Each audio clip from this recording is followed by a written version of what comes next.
श्री बद्री विशाल भगवान की जय। श्री रामचंद्र भगवान की जय। श्री पवन सुत हनुमान जी की जय।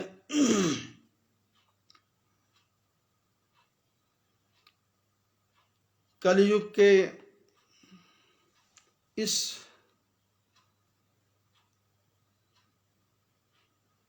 प्रचंड काल में आओ हम सब मिलकर के भगवान के गुणों का गुणानुवाद करें।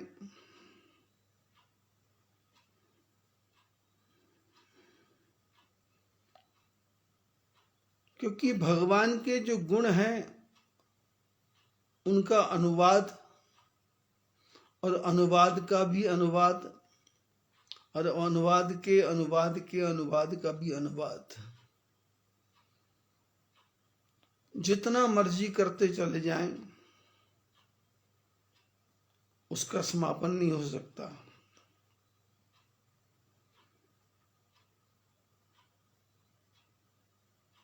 हरि अनंत है और हरि की कथा भी अनंत है और उसको संत अपने अपने ढंग से उसका व्याख्यान करते हैं और व्याख्यान करने के बाद भी कहते हैं पूर्णमदः पूर्णमिदं पूर्णात् पूर्णमुदच्यते पूर्णस्य पूर्णमादाय पूर्णमेवावशिष्यते।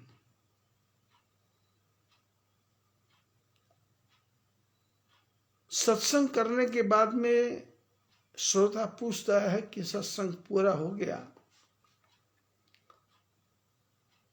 तो वक्ता कहता है न इति, अभी पूरा नहीं हुआ। क्योंकि भगवान का गुणों का वर्णन करना है और भगवान के गुण कितने हैं। रामायण में ही लिखा है कि रामायण शतकोटि अपारा, 100 करोड़ से भी ज्यादा रामायण है।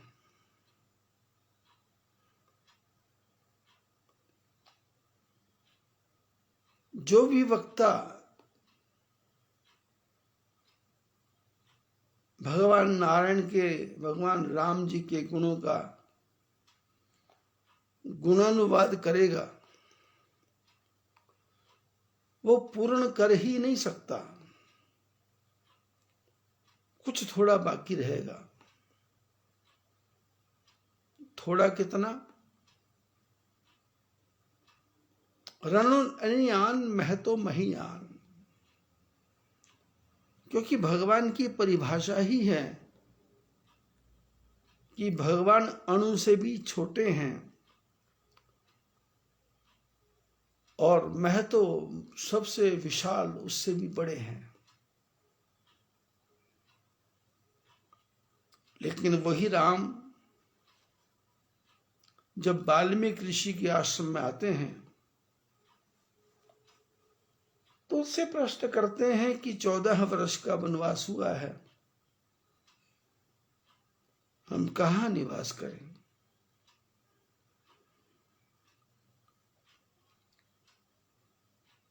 पिछले प्रसंगों में अपनी चर्चा चली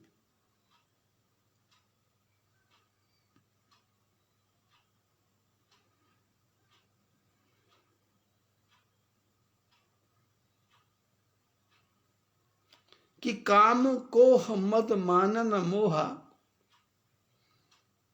लोभ न क्षोभ न राग न द्रोहा, जिनके कपट दंभ नहीं माया, तिनके हृदय बसहु रघुराया। भगवान के रहने का ये मकान है, भवन है। कहाँ रहेंगे भगवान?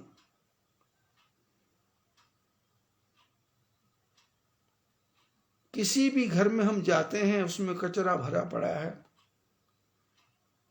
जाले लगे हुए हैं, आम केले लीची के छिलके पड़े हुए हैं, कमरे में से दुर्गंध आ रही है। हम जाला झाड़ने वाला कोई यंत्र लेते हैं, उससे जाला झाड़ते हैं। दीवारों पे पड़ी हुई धूल, लकड़ी में कोई कपड़ा लगा करके उससे सारी धूल को झाड़ते हैं। दरवाजे खिड़कियां रोशनदान साफ करते हैं, और फिर जमीन पे पड़ी हुई जो धूल है उस पर थोड़ा पानी छिड़क देते हैं। फिर उस कमरे में झाड़ू लगाते हैं, अपने नाक मुंह को ढक लेते हैं, अपने सिर को ढक लेते हैं, और सारे कचरे को साफ करके फिर गीला कपड़ा लेकर उस पूरे कमरे को स्वच्छ करते हैं। दुर्गंध भी चली गई, कचरा भी निकल गया, जाले भी निकल गए, गंदगी भी दूर हो गई।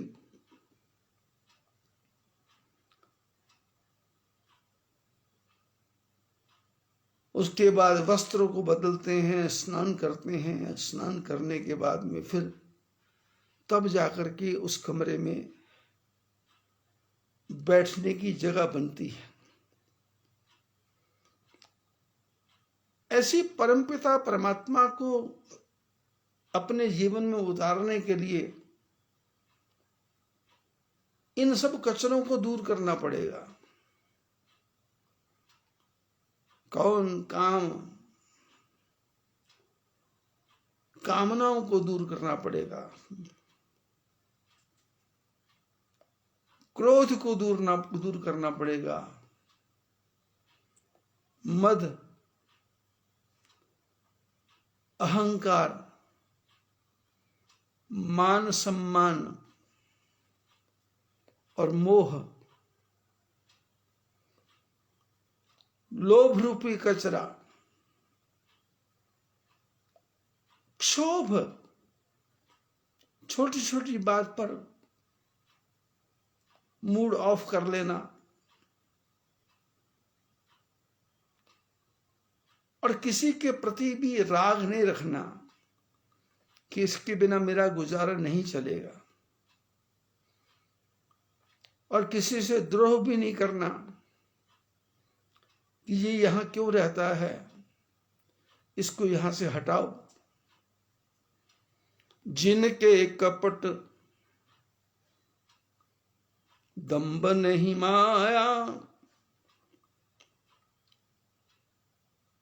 उस कमरे में कपट भी नहीं होना चाहिए, दंभ भी नहीं होना चाहिए, मिथ्या अहंकार,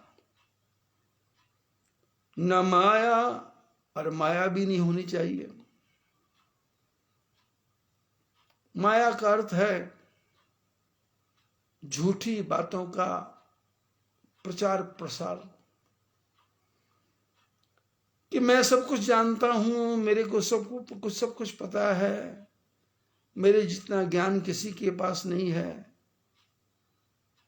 अपनी बातों पे दूसरे को उलझा करके रखना, ये माया। तिनके हृदय बसौ रघुराया, ये सब कचरा जब इस शरीर में से निकल जाएगा तब कहीं जाकर के वाल्मीकि कहते हैं तिनके हृदय बसौ रघुराया, प्रभु राम जी आप उसके हृदय में जाकर के वास करें। चौपाई बहुत छोटी है, लेकिन यदि इसका विस्तार से वर्णन करें तो 5-6 घंटे इसी में ही बीत जाएंगे।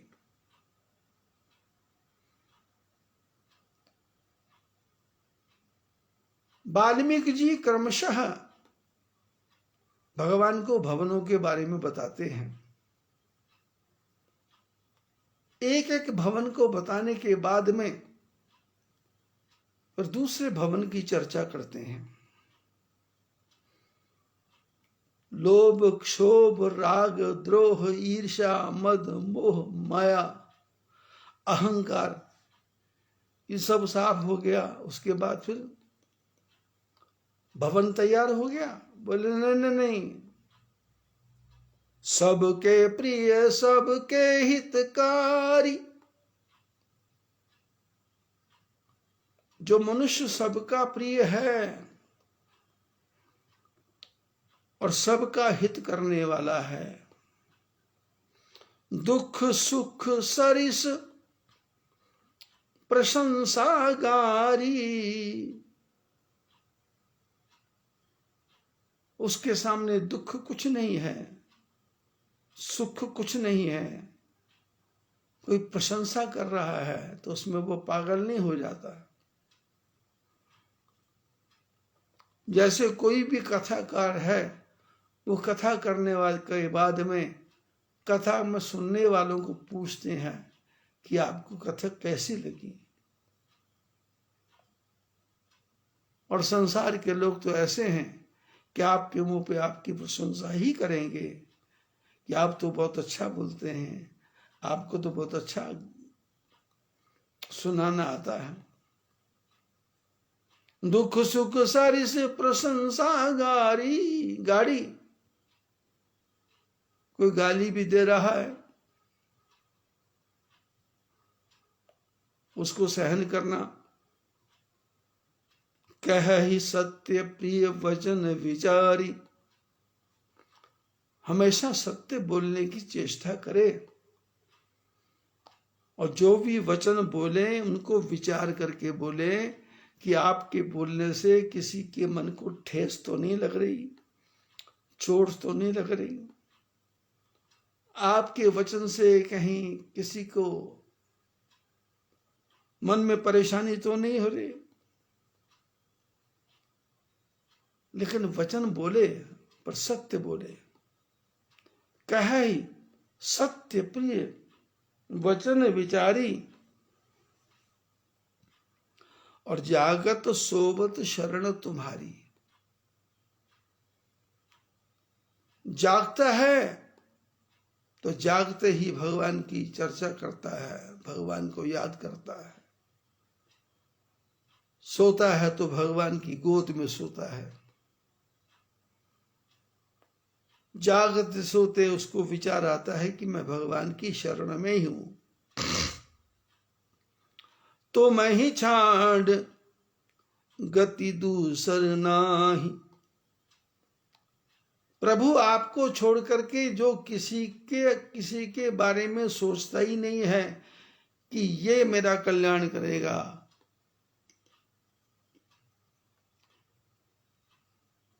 कोई पूछने वाला मेरे को बताएगा, कोई ज्ञानी मेरे को बताएगा, कोई पंडित मेरे को बताएगा, कोई ज्योतिषी मेरे को बताएगा,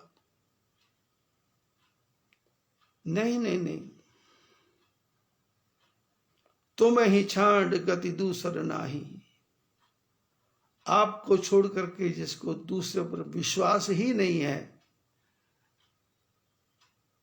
और जो विचार करता है, राम जप राम जप, राम जप बावरे, राम जप राम जप, राम जप बावरे, तुम ही छाड़ गति दूसर नाही। राम बसहु तिनके मन माही।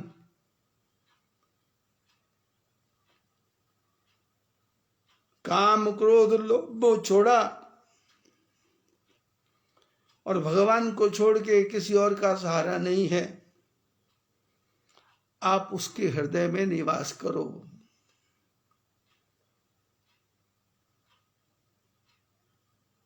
आगे भवनों की चर्चा करते हैं वाल्मीकि जी,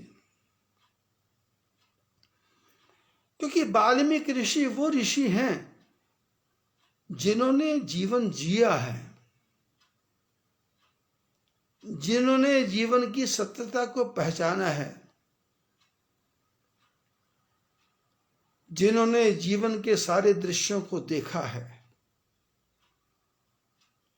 कौन अपना है, कौन पराया है, कौन संगी है, कौन साथी है, दुख में सुख में कौन नजदीक आता है और दुख में कौन भाग जाता है, सुख में कौन कौन हिस्सेदारी बन जाता है। आपके पास धन है, आपके पास संपत्ति है, तो दूर से दूर से दूर से दूर से रिश्तेदार भी आपको अपना चाचा, मामा, फूफा, जवाई, भाई बना लेता है। और आप कंगाल हो गए तो शायद आपका पति ही आपको त्याग दे, शायद आपकी पत्नी ही त्याग दे, संतान तो आपको त्याग ही देगी, मित्र आपके पास बैठना छोड़ देंगे, और जो बचपन के सखा हैं वो कहां गायब हो जाएंगे कुछ पता नहीं।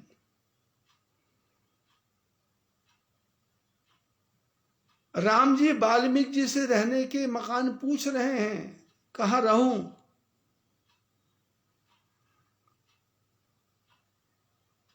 जिसने जीवन में प्रैक्टिकल जिया है वही बता सकता है कि यहां रहो, यहां कोई कष्ट नहीं होगा।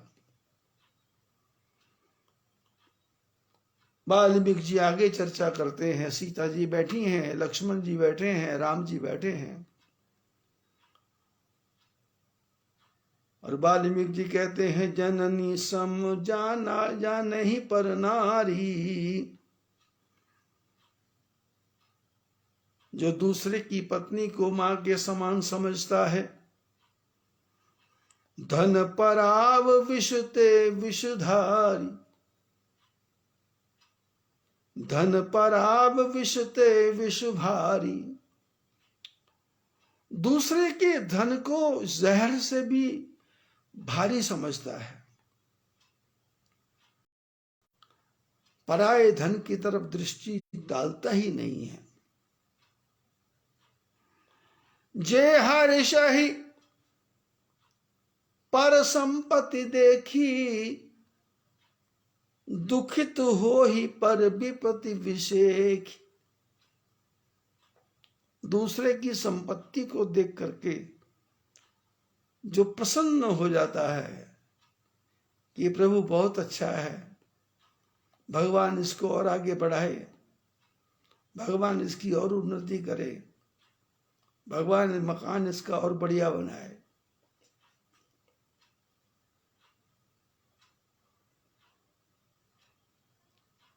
मेरे को याद आता है मेरे जीवन की घटना कि लोगों की नजर कितनी भयंकर होती है। मैं यहां मायापुर में संभाव आश्रम में रहता हूं। 3 मंजिल का मकान बन गया था और जनरेटर भी रखा था। एक सज्जन आए मेरे को मिलने के लिए, तो बोले आपका आश्रम देखना है। मैं बड़े प्यार से उनको अपना आश्रम दिखाने लगा, एक एक कमरा दिखाया। तो उन्होंने चर्चा की लाइट चली जाती है तो मैंने कहा जनरेटर रखा है, लाइट की कोई समस्या नहीं है।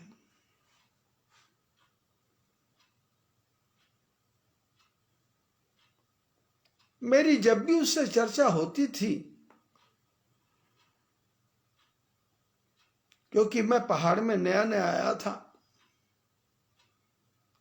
और चारों तरफ होटलों की श्रृंखला थी, उसके बीच में मैंने फ्री में रहने के लिए आश्रम बनाया, तो लोगों में एक सहज जलन की भावना थी, क्योंकि ज्यादा यात्री मेरे पास आते थे। तो वो आदमी जब भी कोई चर्चा करता था तो एक बात बहुत जरूरी बोल देता था कि यहाँ के लोग इतने दुष्ट हैं कि बड़े बड़े मेजर, कर्नल, जनरल, बड़े बड़े सेना के अधिकारियों को कंबल में लपेट करके मार करके गंगा में, अलकनंदा में फेंक दिया। मेरे को डराने की चेष्टा करता था, पर मेरे को तो भगवान पे विश्वास, तेरा राम जी करेंगे बेड़ा पार, उदासी मन काहे को डरे। चिंता ताकि कीजिए जो अनहोनी होए, जो अनहोनी होनी है उसी की चिंता करनी चाहिए।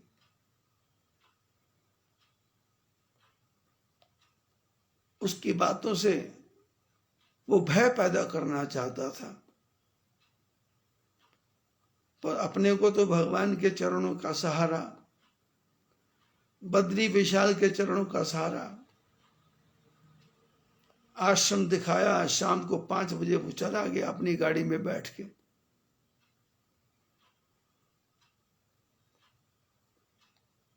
रात्रि का समय हुआ,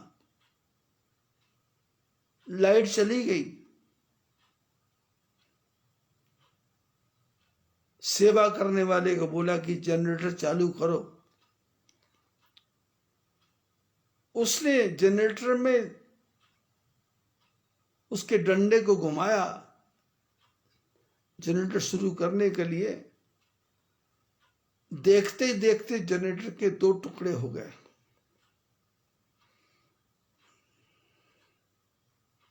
लड़का भाग के आया मेरे पास कि जनरेटर फट गया। जनरेटर फट गया, क्या कर सकते हैं।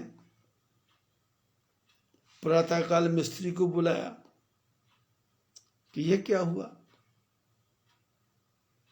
उसने कहा पूरे जीवन में मैंने ऐसा कभी देखा नहीं। तो मैंने अपनी आंखों से देखा कि कुछ लोग होते हैं जो दूसरे की संपत्ति को देख करके ऐसी बुरी दृष्टि डाल देते हैं कि जनरेटर क्या, मनुष्य का भाग्य भी फट जाता है। वाल्मीकि जी भगवान को सावधान करते हैं कि प्रभु ऐसे लोगों के हृदय में नहीं बैठना, कहाँ रहना। जो हर्षहि पर संपत्ति देखी, जो दूसरे की संपत्ति को देख के प्रसन्न हो जाए। अभी नई नई घटना मेरे जीवन में आई।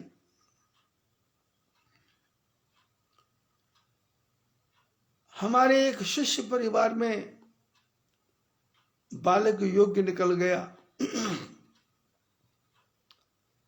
7 लाख रुपए का पैकेज था। मेरे को उसने पूछा कंपनी बदल दूं, मैंने कहा बदल दे।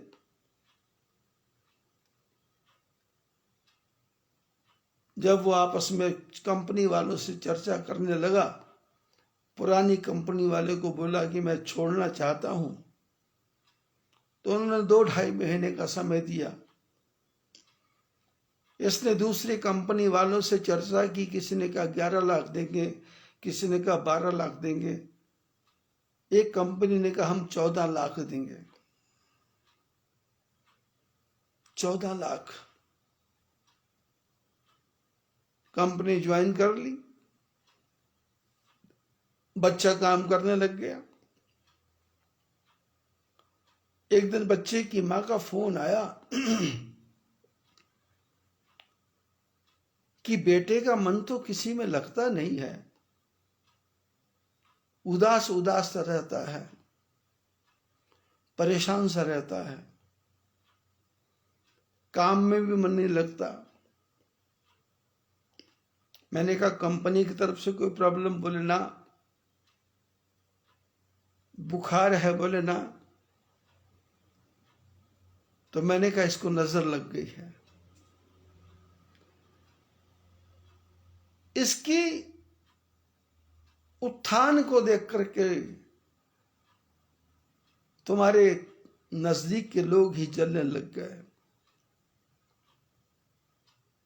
ऐसा करो कि मिर्चों की धुनी दो, गुड़ की रोटी बना करके गाय को और कुत्ते को खिलाओ, और 7 मंगलवार तक इस काम को करो।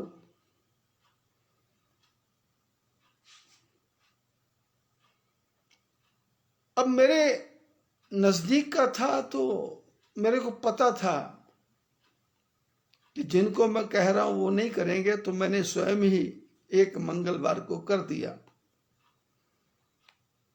उसके पहले उसकी नानी ने कर दिया था मिर्च का, तो कोई उसकी गंध नहीं आई। फिर मैंने 11 मिर्च का बोला, गंध नहीं आई। और दूसरे मंगलवार को उसकी मां ने किया तो बालक का मन काम में भी लगने लगा और उच्चाटन भी खत्म हो गया।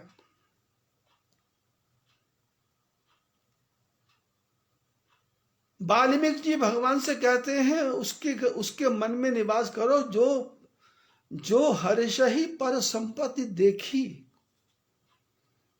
दूसरे की संपत्ति को देख करके जो प्रसन्न होता है। दुखित होई पर विपत्ति विषेखी, किसी के ऊपर संकट पड़ जाता है तो वो तुरंत भाग करके उसके पास जाता है।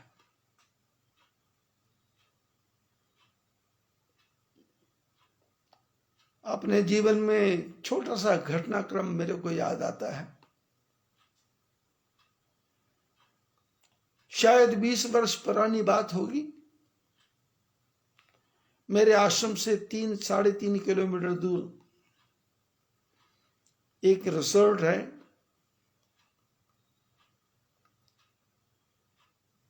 उसके मालिक मेरे बड़े अच्छे मित्र थे। मित्र क्या, कभी खाली समय होता था तो वहां जाके गोपेश्वर जाते समय उनके यहां बैठ जाता था।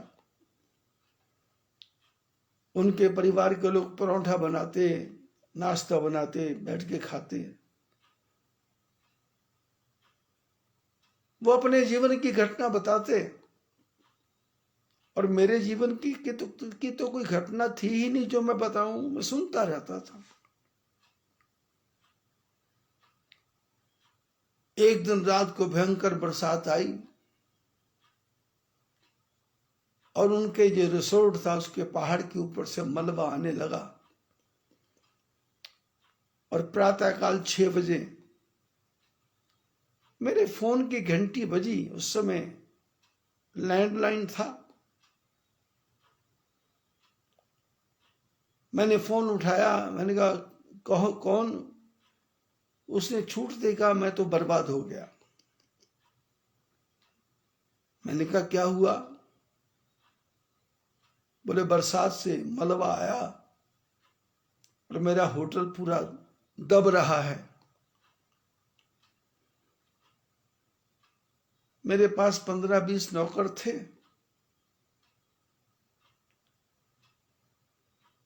तीन 4 नौकरों को मैंने बोला आलू की सब्जी बनाओ, 50-60 रोटियां बनाओ, पराठे बनाओ। और अपने जो 9-10 बाकी थे लड़के उनको लेकर के हम अपनी जिप्सी गाड़ी में वहां पहुंचे। तो पति पत्नी उनका बालक एक तरफ बैठा, सिर पे हाथ रख के बैठा हुआ। मैं पहुंचा, मैंने कहा क्या हुआ। बोले ये। मैंने कहा कोई चिंता नहीं।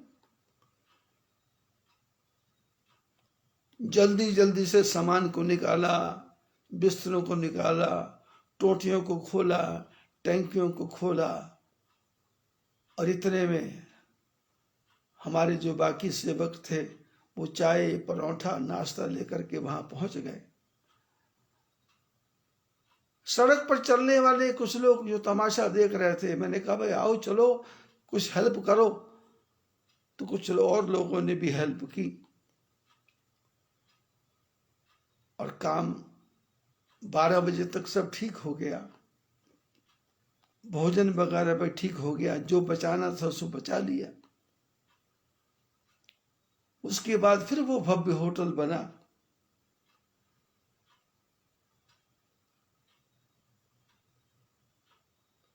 मैंने भगवान की कृपा से मन में इतनी करुणा होनी चाहिए कि दूसरे के दुख में सहायता, उसका दुख कैसे दूर हो।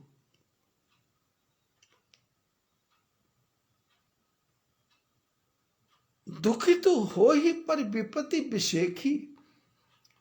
दूसरे के दुख को देख करके विशेष रूप से दुखी हो, और दुखी हो के घर में नहीं बैठा रहे, भाग करके उसकी सहायता करे। जिन्हि राम तुम प्राण प्यारे, प्रभु राम जी जिनको आप प्राणों से भी ज्यादा प्यारे हो, तिनके मन शुभ सदन तुम्हारे। ऐसे मनुष्य का मन आपके रहने के लायक है, ऐसे मनुष्य का मन आपके रहने के लायक है। आगे के भवनों की चर्चा अगले प्रसंग में। यदि आपको आनंद आ रहा है तो आप सत्संग को YouTube में सब्सक्राइब करो। YouTube में मेरे चैनल का नाम है बद्री प्रेम सत्संग। सब्सक्राइब करने के बाद में बेल आइकॉन का बटन दबाओ।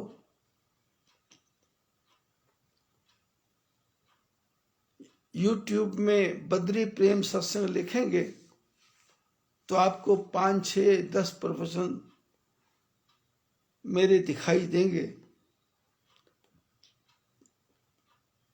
हर प्रवचन के नीचे एक छोटी गोल फोटो होगी, काले घुंघराले बालों वाली। उसको क्लिक करोगे तो टॉप में प्लेलिस्ट लिखा आएगा, और प्लेलिस्ट को दबाएंगे तो आपको 400 से ज्यादा प्रवचन देखने को सुनने को मिलेंगे। आप ज्यों ज्यों प्रवचनों को सुनते जाएंगे त्यों तो आपका आनंद बढ़ता जाएगा और जीवन में एक अभूतपूर्व परिवर्तन आएगा। प्रवचन सुने, सब्सक्राइब करें, अपने मित्रों को भेजें। आपको, आपके चाहने वाले सभी को आशीर्वाद। बद्री विशाल भगवान की जय।